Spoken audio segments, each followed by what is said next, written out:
જય શ્રી કૃષ્ણ. હું છું માનસી દેસાઈ શાસ્ત્રી.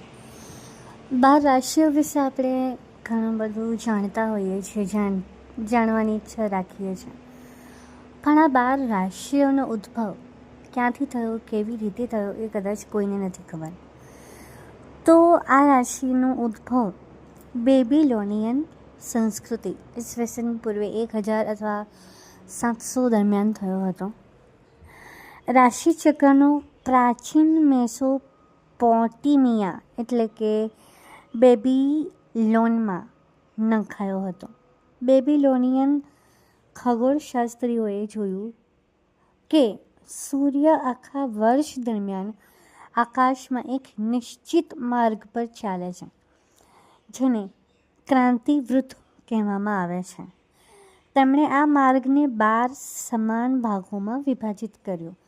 દરેક ભાગ 30 અંશનો રાખવામાં આવ્યો હતો, એટલે કે 12 × 30 = 360.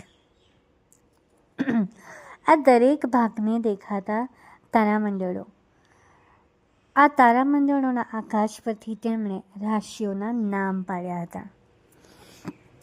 હવે જોઈએ તો ગ્રીક જે સંસ્કૃતિનો પ્રભાવ છે તેનો અર્થ શું થાય છે. બેબીલોનથી આ જ્ઞાન સીધું ગ્રીસ પહોંચ્યું. હવે ઝોડિક શબ્દ ગ્રીસ પરથી જે પડ્યો છે, જેનો અર્થ થાય છે પ્રાણીઓનું ચક્ર.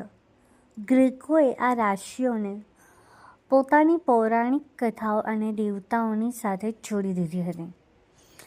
હવે ભારતીય જ્યોતિષશાસ્ત્રમાં પણ આનું આગમન થઈ ચૂક્યું હતું. ભારતમાં વેદકાળથી નક્ષત્રોનું જ્ઞાન હતું, પરંતુ વર્તમાન 12 રાશિઓનું સ્વરૂપ હેલેનિસ્ટિક ગ્રીક પ્રભાવ અને ભારતીય ગણિતના સામાન્યથી વધુ સ્પષ્ટ થયું. વરાહમિહિર જેવા મહાન ખગોળશાસ્ત્રીઓએ બૃહદ સંહિતામાં આનું વિગતવાર વર્ણન કર્યું છે. ભારતીય પદ્ધતિમાં આને રાશિચક્ર કહેવામાં આવે છે. 12 રાશિઓ અને તેમની ટૂંકી ગાથાઓ એ હું તમને આગલા એપિસોડમાં જણાવીશ. ત્યાર સુધી તમે મારા આ ચેનલને લાઈક, શેર, સબસ્ક્રાઈબ કરજો અને એની સાથે સાથે તમારે ડેઈલી રાશિફળ જોવું હોય તો મારી ચેનલને સબસ્ક્રાઈબ કરવાનું બિલકુલ પણ ભૂલશો નહીં. અહીં તમને તમારા વિશે વધારે માહિતી મળશે. તમારા પ્રશ્નોનો ઉત્તર અહીં ચોક્કસથી મળશે. જય શ્રી કૃષ્ણ.